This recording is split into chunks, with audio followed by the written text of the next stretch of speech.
말씀 앞에서 경외함으로 주께 홀로 섭니다. 생명의 말씀, 생명의 말씀 읽고 순종해 주님을 예배합니다. 주를 예배합니다. 기록된 말씀, 기록된 말씀 힘이 있어서 진리로 우리 거룩해 하며 거룩한 말씀 세세 영원히 복음이 되어 말씀하시네. 하나님 말씀에 두려워 떠든 자, 그 말씀에 생명을 거는 자, 한 사람 찾으시는 주님의 약속을 믿어 하나님 말씀에 인생을 거는 자, 순종하며 주 따라가는 자, 영원한 하나님 나라 이뤄갈 주의 교회여 일어나라. 할렐루야. 주님과 함께 살고 이웃과 함께 사는 우리 모두가 되길 바랍니다.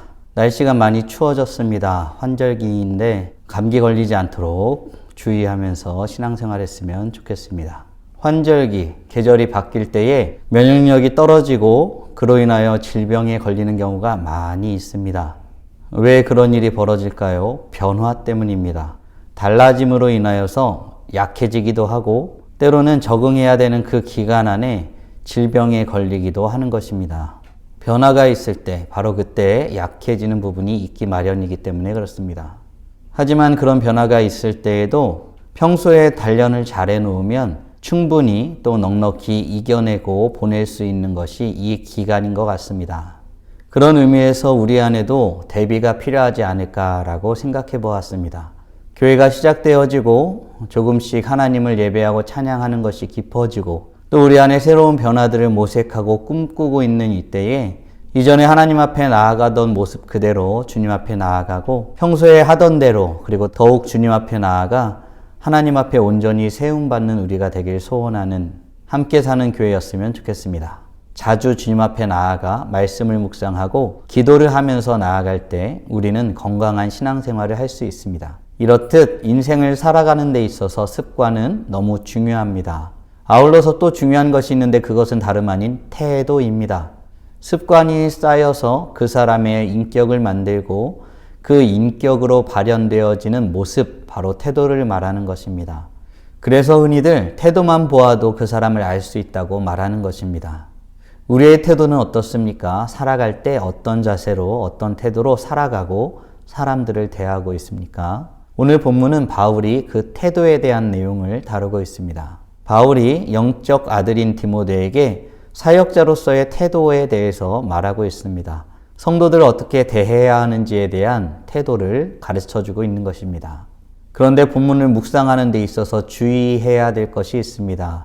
본문에서 많은 분량을 특정 대상에 대해서 할애하고 있는 모습을 보게 됩니다. 그럼에도 불구하고 그 안에 하나님이 어떤 분이신지 어떤 것을 알리고자 하시는지를 잘 캐치하여서 하나님의 뜻 가운데 나아가는 우리 모두였으면 좋겠습니다. 오늘 함께 묵상할 하나님 말씀은 디모데전서 5장 1절부터 16절까지입니다. 말씀 듣고 묵상 나눔하겠습니다.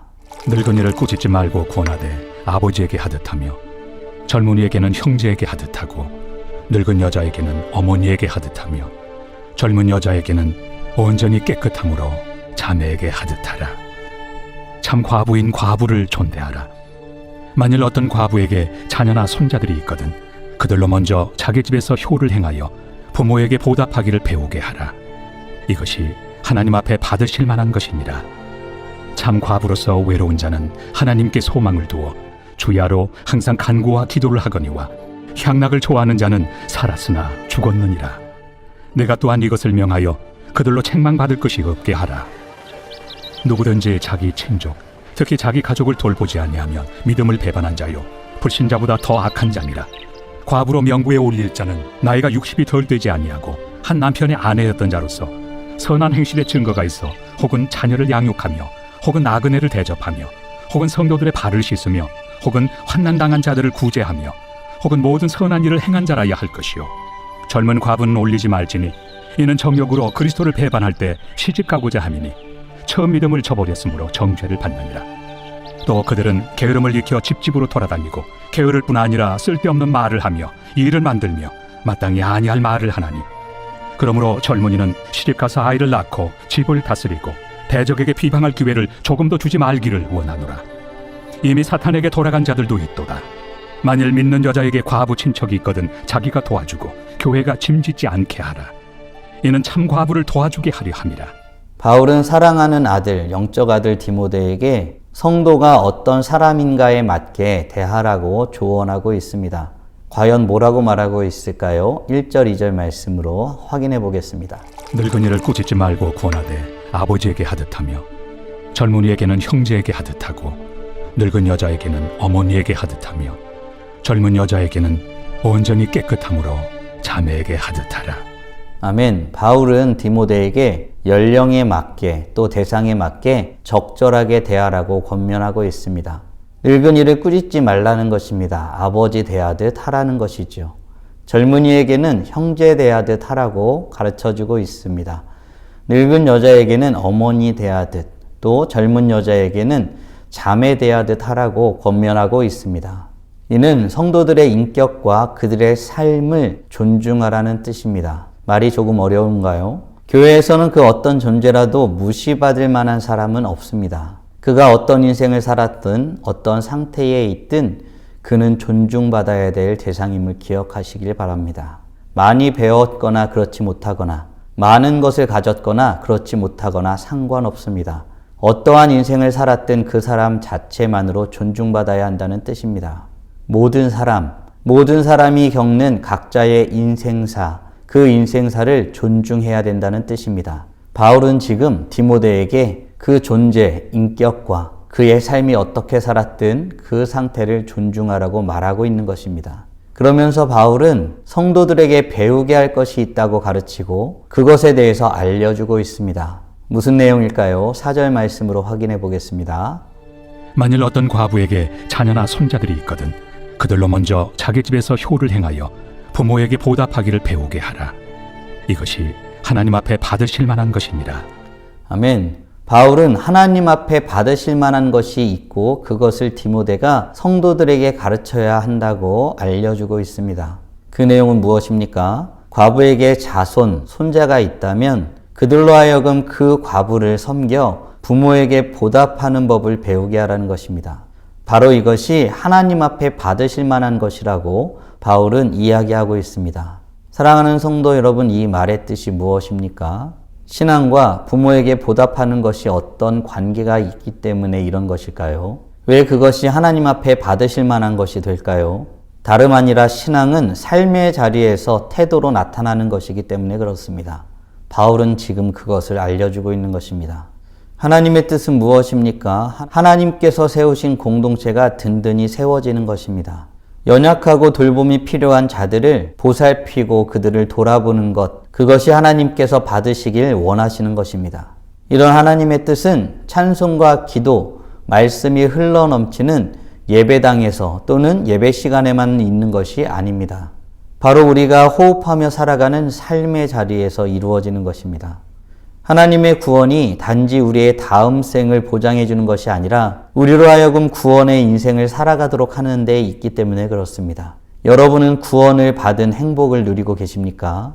바라기는 하나님께서 우리를 구원하신 은혜로 말미암아 우리의 삶의 자리에서 주님께서 받으시기 원하시는 것들이 더욱 많아지고 그것이 고백되어지는 인생을 살아가는 우리 모두가 되었으면 좋겠습니다. 그래서 때로는 엄중하게 말합니다. 뭐라고 말합니까? 만약 누군가가 마땅히 돌볼 친족을 돌보지 아니하면 불신자보다 더 못한 자라고 바울은 말하고 있는 것입니다. 신앙은 삶의 자리에서 태도로 나타나는 것입니다. 그러면서도 바울은 인생의 연약함, 과부들의 연약함 또한 증언하고 있습니다. 참 과부가 있고 그렇지 않은 과부가 있다는 것입니다. 참 과부는 하나님께 소망을 두고 주야로 주님 앞에 간구와 기도로 나아가지만 그렇지 아니한 과부들도 있고 그들은 향락을 좋아하고 즐긴다는 것입니다. 왜 그렇습니까? 외롭기 때문입니다. 그런 의미에서 바울은 나이든 과부와 젊은 과부도 비교하고 있습니다. 젊은 과부들은 하나님 앞에 온전히 서기보다 정욕에 이끌려 시집가기를 원할 수 있다고 말하는 것입니다. 이 모습이 치사스러운 모습이 아니라 실질적으로 우리의 모습이라고 바울은 알려주고 있는 것입니다. 더 나아가 바울은 젊은 과부가 하나님 앞에 온전히 서지 못할 때 정욕에 휩쓸려 자기 마음대로 하며 살아갈 수 있음 또한 증언하고 있습니다. 사랑하는 성도 여러분 아십니까? 하나님은 사람의 상태, 사람의 감정, 그 모든 것을 알고 계시고 그것을 존중하시는 분이십니다.